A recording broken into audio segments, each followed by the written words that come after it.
Welcome to the Filmmaker Mixer podcast, the podcast by filmmakers for filmmakers. This episode is sponsored by Gemini Crown Tech, software for all of your production needs. Stay tuned for more information later in the show. Hello, everybody. This is the Filmmaker Mixer podcast, and today we are talking to production designer Toni Barton. She has a new project out right now called Fight Night, the Million Dollar Heist. And, you know, we all love a good heist movie, so we're excited to talk to you today, Toni. How are you doing? Thank you. I'm excited to be here. Thank you for having me. Well, I sure appreciate your time. Before we get in the details of the production design that you do, just to set the groundwork, I'm curious, what's your origin story? How did you get interested in production design and telling stories through production design? How did that start for you? Oh, that's great. Very young, I wanted to be an architect. At Really? 6 years old, I declared that I was going to be an architect. At six? At 6 years That old. is interesting. Yeah, I mean, partially because of Brady Bunch. I'm not going to lie, Mr. Brady's an architect, so I wanted to be an architect. Watching all of those reruns when I was a child. Right. And And storytelling is architecture, right? So it's completely, well, design is architecture. Yep. Storytelling is when you bring characters into when there's inhabitants, that's when Yes. it becomes storytelling. Indeed. Exactly. But I worked at an architecture firm in high school. I interned. I went to USC undergrad for architecture. And while I was there, all my friends were like, "Hey, come design this play or come work on my short film." And so I wound up going to NYU for grad school for set design and art direction Interesting. in theater. Since, but I didn't have that background. I didn't have neither my parents were related to anybody in the entertainment industry. So I came to New York and I studied set design and was working initially with some Broadway set designers, and then got in the union and worked my way from assistant art director for many years to an art director, and been production designing for a number of years now, and thoroughly enjoying it. Interesting. Interesting. And so with regard to Fight Night, how did you get involved with that project? What drew you to that project? Oh, well, I mean, okay, so it's based off of a podcast. The series that we just created is based off of a podcast with the same name that came out about 5 years ago. Jeff Keening was the creator, the producer, and the host. And but it's a true story telling of a story that happened in 1970. So in October of 1970, Muhammad Ali had been banned for fighting for 3 years, basically because he became a member of the Nation of Islam. But what our president, or the president at the time, said was because he refused to fight in Vietnam. Interesting. So, as a black man, he wasn't permitted to fight, and that was his bread and butter. And this is in his 20s, at his heart of his career. So, a young senator, or a 40-year-old senator in Atlanta, state senator, um, appealed to the segregationist governor at the time of Georgia and said, "Hey, we're not outruling, we don't have any rules against him fighting here. There's no fighting commission in the state of Georgia. Let's create this." Okay. So out of this, then became, in essence, what many people say is the creation of Atlanta becoming the Black Mecca. So you have, for the first night in October of 1970, you have this massive fight. You have Muhammad Ali versus Jim Corey, both at the height of their game. People are coming from all over, including celebrities that are coming from all over, many African American celebrities. But there were also, let's say, people of a different ilk coming as well. So, there was a gentleman by the name of Chicken Man, Gordon And Williams. this is a real person. It's a real person. Yep. That lived in Atlanta. That And was this a is number runner. Kevin Hart in the film, correct? Kevin Hart, Yep. indeed. He was a numbers runner, and he wanted to he wanted to become part of the underbelly and he wanted to support people and he wanted to figure out how to work his way up even higher than where he was. And so he basically had this party and he invited people from New York, from St. Louis, from Chicago, from all the places where these hustlers were coming from. And he said, let's have the party at at one of my houses, right? But what was interesting was that, because at that time it wasn't like he can go and rent out the Hyatt Regency.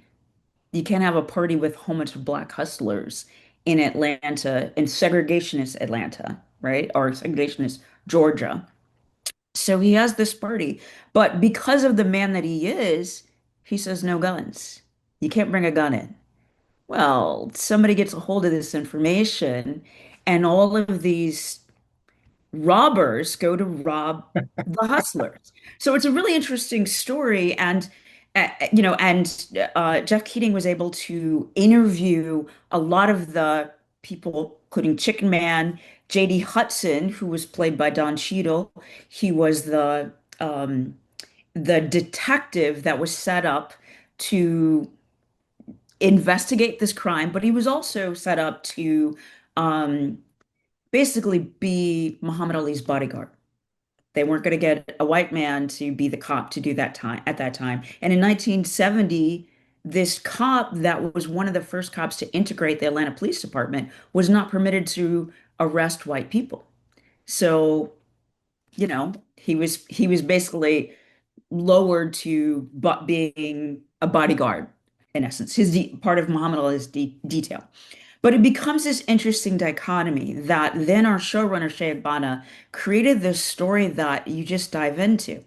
But what's interesting is that for film historians, if you ever saw Uptown Saturday Night or Let's Do It Again, written and directed by Sidney Poitier, starring Sidney Poitier and Bill Cosby, these are comedic tellings of the same exact events because Interesting. both of these men were at the fight in 1970.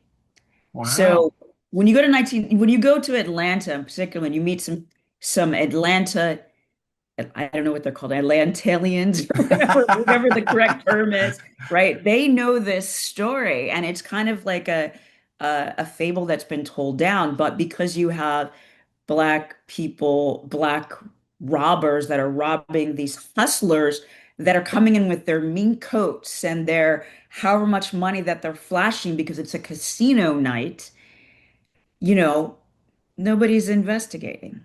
Nor are the hustlers that were robbed to their skivvies, are they really telling the FBI or the Atlanta Police Department how much they're missing? Right. So it becomes this really interesting story that, and it's in 1970, so, aesthetically it's a joy to take a part of. Well, It's great. exactly. I mean, you have to recreate Atlanta in 1970. What is that process like? Where do you start? Well, it's Atlanta in 1970 really means Atlanta in 1940, 50, and 60, How so? right? Because we're 2025, but I mean my house is 120 years old, and Oh, I got I you. have furniture that's over time. Nothing in here is from 2025. So you think about the history. So Right, the right, neighborhood where the heist took place and where uh basically where Chicken Man lives, where his family lives, where the party takes place, and even where our detective takes place is Collier Heights. It is a wonderful, beautiful neighborhood in Atlanta, in the southeast section of Atlanta, that is for African Americans. It is African American architects, creating a place for African Americans. It is similar to what you would say, like, might be Sugar Hill or Bald Sugar Hill in or Strivers Row in New York or Baldwin Hills in Los Angeles.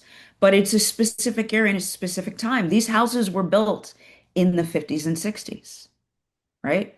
So when we look at the time, when we look at the sociology, when we look at the economic status of Don Cheadle's character playing this detective who's in his mid 40s, later 40s. His wife is a sociologist. They have one daughter. Um, they're middle class Americans, but they're also a little older and they, have a status. So they're what's in their house, not only their furnishings, but also just what's created. We're going to say it's potentially from the later 50s as opposed to any time in the 60s, right? And then Chicken Man's family's house, would say he probably got married in the early 60s. His kids are very young. And he's in this house, but his status is a little different economically. He has a fourth grade reading level, but he's a numbers man. He's a guy that can connect every guy. He knows everybody. But how he spends his money is going to be different, right? And so, we start by building these worlds, understanding the characters that our showrunner has given us, right? I sit down with my team. I have an amazing team, and my art director, my set decorator, and the whole department's aligned. And we just went through and did a ton of research. Like what is the architecture of this time? Who are these people? And then I started thinking about color palettes. So, in the script, uh, Shay, the showrunner, calls out Chicken Man drives a gold Cadillac. He's a flashy guy. I mean, without a doubt, it's Kevin Hart. He's a flashy guy, Yeah. right? In the podcast, when Jeff Keating interviewed um, the daughter of Detective Hudson, and it was just kind of weird or random, but she said her father's favorite color was blue. He's a cop. He's a detective. So when I start breaking these down, simply put, I mean, our detective, his entire world is a color palette of blue, and it's very linear and it's very orderly because that's who he is. That, Right. he went into the military, then he became a detective, and his world is exactly aligned to how he's supposed to create it, right?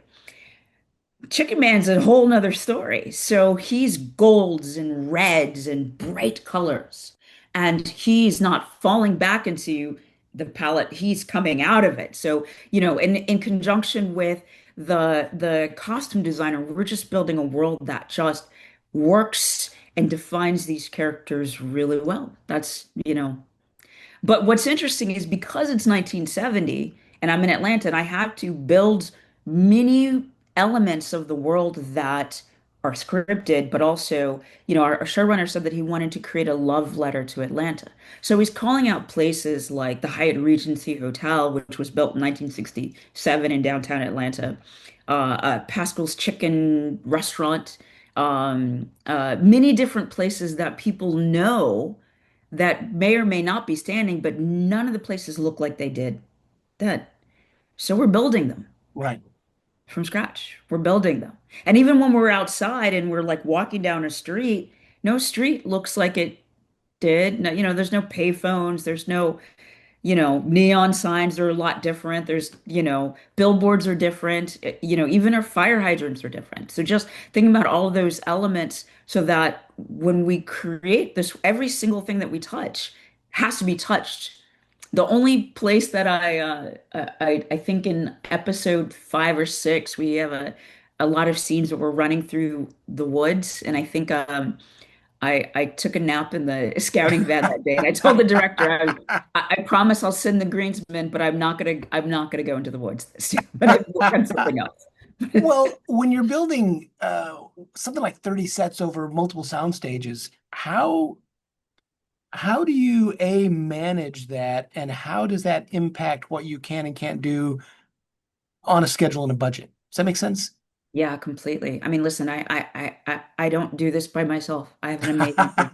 Like I did. I had a supervising art director, an art director, two assistant art directors, three graphic designers initially, four set designers initially. And the 30 stages were just for the first two episodes. I mean, the Oh, 30 wow. sets were just in the first two episodes. There's 8 episodes in total. Now, mind you, many of those sets were repeated, but there was always in each new episode following after the first two, there were new ones to be created.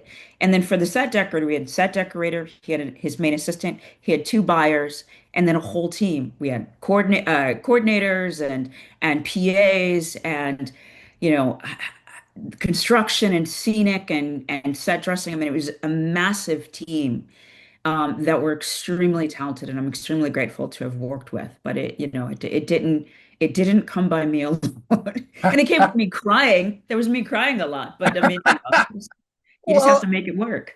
I, I'm I'm curious about something because we have a lot of young filmmakers who listen to the show. When you're working with a team like that, can you break down the the hierarchy or the protocol? Like, how does the team communicate to get very, and you don't have to go too much in the weeds, but just in a broad stroke, who does what and who oversees it? Does that make sense? Of course, of course. I mean, I'll say it as I'm going to go back to my architectural aspect, because I think it's the easiest way for people outside of our business to understand. Um, as a production designer, I'm the world builder, right? Or the world creator, Gotcha. Gotcha. right? So my art director is the architect. So the architect is going to manage the team, the people that are going to draw it, the people that are going to build it, the people that are going to paint it, right? And the set decorator is the interior designer. So they create, they're beyond the interior designer, but they basically are going to create everything that they dress the set with. So it's not just, oh, you're an interior designer, let's make it look like Architectural Digest. Right. Now, in the storytelling elements of it, so we have Chicken Man. Chicken Man has one house where he lives with his wife and his three young kids. And so that's a much different story than the house that we call the party house, where one of his women lives, and that there's other women that are doing whatever they're doing in the basement and whatever else is happening there. So that's a different world. You know what I mean? So not only do we have to figure out what aspects go into what needs to be there to uh, make it livable. But then we have to, in order to meet the needs of the script, we have to say, well, they moved in 24 years ago, or they moved in 3 years ago, or they moved in 14 years ago, but they renovated so that we can make it look a little bit more 70s, or whatever that aspect. So in that world, we're not only creating the world from scratch, but we're making it not look new unless it's scripted to be new. Right. Right. Yeah. And you also have to take into consideration your crew, your footprint shooting in these spaces. How do you take that into consideration in terms of the set design? Yeah, I mean, realistically, so we had four sound stages that we shot in our offices. And, you have however many sets that you have to put, and some sets have either backdrops or day-night drops or translights or several of our Hyatt Regency sets in particular had blue screens so that we could digitally, the VFX team could create the world because it's 1970. So you look out a window, it's never night. This the skyline in Atlanta in 2024 when we shot doesn't look like it did in 1970. So you're talking about So like scenes through windows. Do you do set extensions as well digitally or yeah. exactly. We had many set extensions. Yeah.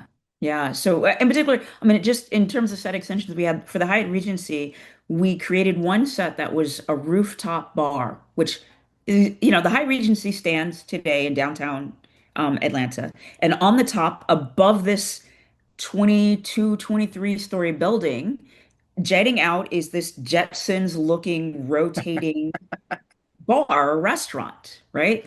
And it rotates. It rotates an hour. It takes I think an hour to do a complete rotation. But it's round and it's been there for whatever since 1967. And it's two elevators that get to it. And it looks like 2024 when we went to go look at it. And we shot multiple episodes in it, so there's no way I'm shooting that. And I look outside the windows and I see, present day. So we created this world where I had to create, there's like these outriggers that are above the windows and below the windows that are part of the architecture that I want to see when I'm looking out the window.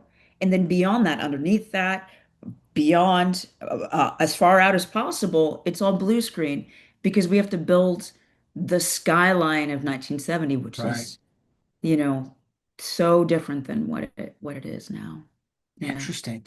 Well, I read that one of your favorite sets was the Dolphin Club. Tell me about that.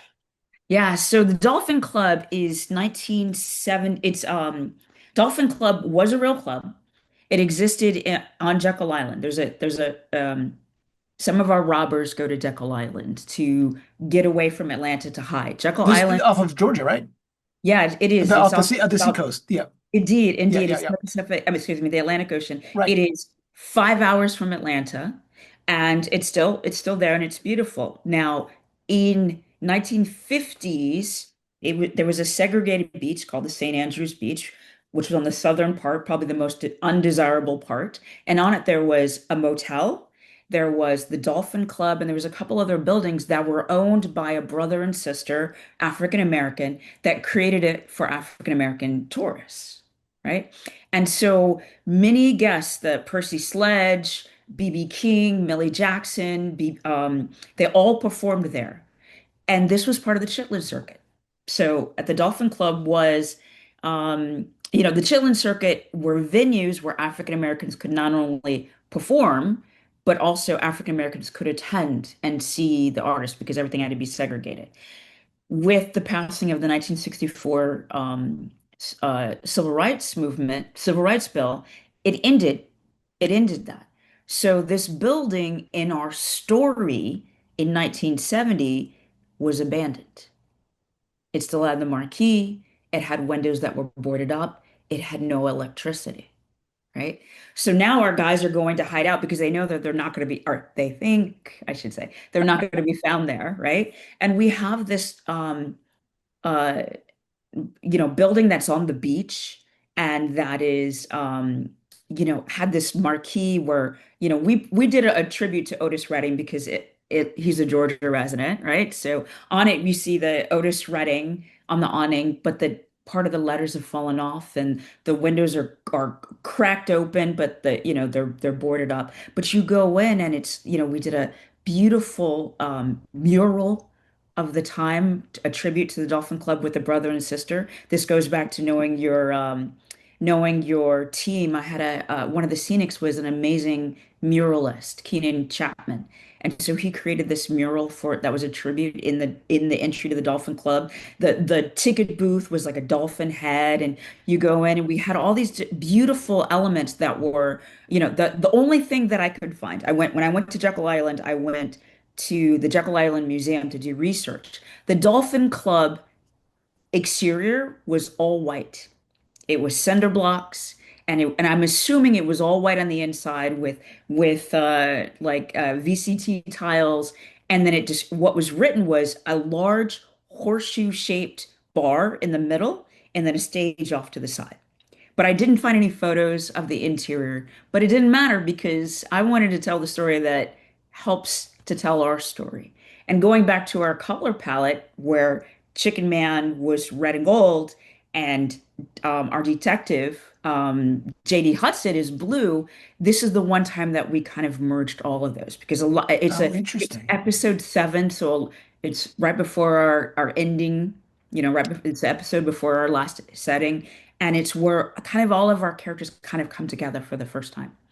And so um, this is a world where we meshed red and yellow and blue everywhere between not only the posters, but the carpet, the rugs, the tiles. Even the set decorator found these wonderful red and blue and red and white and blue and white fabrics that were antiques that had dolphins on them.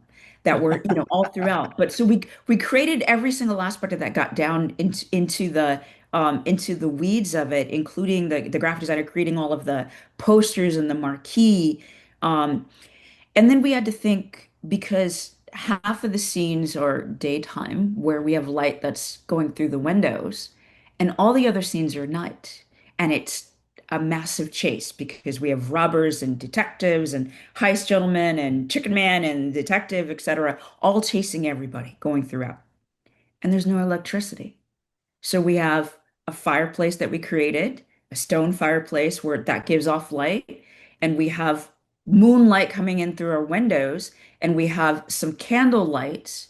And then what I had to do was create on some of the walls I put some of the paint was iridescent so that it would reflect off of things. We put a lot of brass elements and throughout that anything that can help give off the reflection because there's no electricity.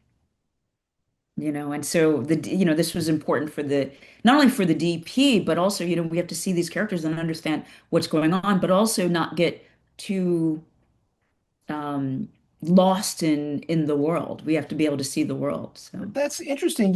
We've talked to a lot of production designers, but that's never come up before. We always talk about how to drive the story, how to have a character arc with the design. But you make a good point. There's a technical aspect of it where you have to do a little heavy lifting just to help the shoot, if that makes sense. Like you say, in this case, that's interesting. Is there another example you can think of other than camera and lighting where that would take place? I'm curious. I mean, no, but I mean, just let me say this. There was a big compromise because, like for a week, that build was a massive build. It was probably like it was episode 7, so it was far enough along, but it probably was like from the day that I drew it, handing it off to the team to them building was probably like a 6 weeks. Wow. And there was about a week that I didn't go to visit because I had an amazing, amazing assistant art director that was in charge of that. Justin just kicked ass making that set. Um, but I showed up one day and there were lights hung all in this beautiful. We shot in an old And are you warehouse. talking about practicals or you're talking about light rigging? I mean, lights that were rigged, like LED lights Okay, that gotcha, were gotcha, gotcha, in gotcha. this, Yeah. that like, and I understand we needed to create it. So then there became a conversation between myself and the DP and the gaffer about how much we could take down because we want to see as much of this space as Oh, possible. I gotcha. And it's one of those things that like, realistically like the DP Michael Watson had a big feat in how to make this happen, right? And I'm of the notion, walk around with a candle behind the camera, but that's not practical, right? Yeah, yeah. So we had to really I had to figure out the elements that I can help him in it and but also stay true to what's there. Even like just so even in the elements, so the set decorator bought these beautiful brass palm leaf lights and there's no practical in it because the bulb doesn't come on because there's no electricity. Right, But we did brass because we like at least it will reflect the moonlight coming off of it. right. So it is a challenge that, we have to I can't create a beautiful set and not allow my DP to light it because then I'm Sure. not doing Is myself a service. do you think do you think it's easier now because we have access to so many, gosh, like in the independent film world, I know they use a lot of small LEDs and you've got these lightweight lights, battery operated, they're not too hot. As compared to back in the day when you've got so many gigantic lights, does that play into it at all and make it I easier mean, or no? I would Or is it think just another so. problem to solve with a I different think it's tool? I think it's all in about I think it's all in the exploration, if that makes sense. In Um, what way? In what respect? like in other words, I've been on many shows where, you know, um, just period. The gaffer has to light a set, Right, right? right. So I've been on shows where, we talk about it and we figure out where we can hide it, Gotcha.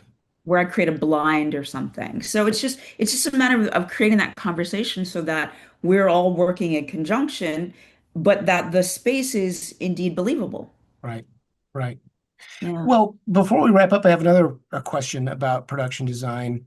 Mhm. How do you approach, say, a character arc or a story arc in production design? And I don't mean the design that's called out in the script, but I mean uh, helping the arc of the story in maybe subtle ways. Does that does that come into play in production design? Yeah, I mean, I think the one thing that I can say in particular, and I think that because in particular for television, where it can go off into a much longer arc than a 2 hour film, Right, right? So I may have 8 hours of television versus 2 hours. And so the writers and there might be multiple writers and they might write multiple things. A lot of times one of the first things that I want to do is I want to grab as many scripts as possible. And it's not always possible. There might only be 3 scripts written and 4 outlines. But I want to grab as much of them as possible so that I can figure out. One of the first things I'm doing is I'm really figuring out what I'm building, Right. and meaning how much I'm building and what will help, because then it might be a pitch of, okay, well, if we don't have to build this bathroom set and we build a bigger living room and we go into here, then could you rewrite this scene in episode 4 to play here? Ah, Because we gotcha. already have it, even if you don't see it initially, but you might see it, in the you might see it when we first open it up. But it's about the conversation of how we best spend money. Right, You know right, what I right, right, mean? right. Yeah, But to tell that story. and so do you ever build a set with the intention of repurposing it? Like, you're gonna, okay, so you're gonna, for this episode or for these number of scenes, it's gonna be this, but we know we can flip it and rearrange it for this other thing. I mean, prime example, we had an episode like 4. We had a Silky's Hotel, which was a beautiful hotel that it's where Silky gets killed. But it was the first time we were building a hotel that wasn't, or we were going to a hotel that wasn't the Hyatt Regency, that was not a motel. So we wanted it kind of smaller, but not sleazy looking, Right. right? And I waited until, because I knew that we were going to need to go into another hotel, the Heidi Ho Motel later, and we were going to shoot on the exterior. So I found out the size of that exterior. I made my set that width so that I could flip it for future.